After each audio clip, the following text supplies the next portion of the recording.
paruwasi nziza ya Nyamasheke,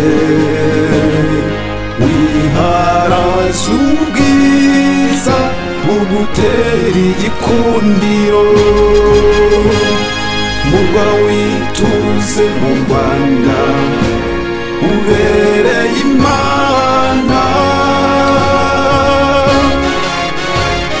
Ibigura bigwije n'impamo kuva mu cy'928, usuwe n'Imana ikagusiga isura.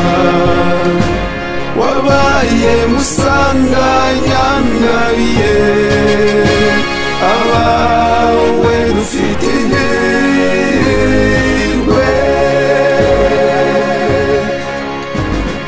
Berwa se paruwasi nziza Nyamasheke, berwa se paruwasi nziza Nyamasheke. Urema yagutatse ibyiza bye, utwo tugezi duhora tukubeza, ikivu kigutera guhora utohagiye. Ngaho inogereza uhorana uwo muco wawe,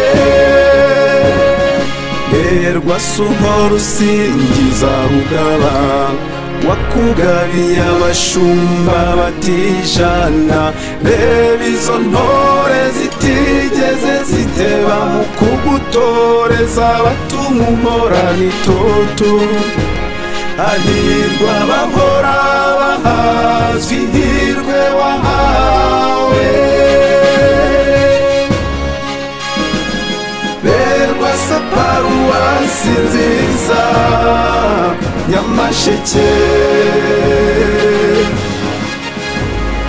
berwa se paruwasi nziza Nyamasheke. Paruwasi Nyamasheke uri nyabagendwa, wabaye kizi bose no mu mahanga. Imana niyibizi yaguhaye umubyeyi, mwamikazi waruru duhagaze ku marembo, atwakira twese abaza bakugana, kadushyikiriza Yezu zikitugenza, tugasubira iwacu rukeye ku mutima.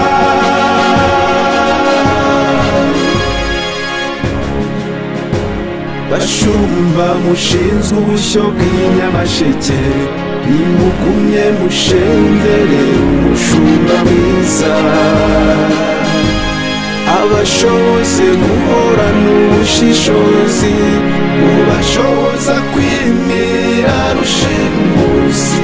Paruwasi Nyamasheke ihora isusurutse koko,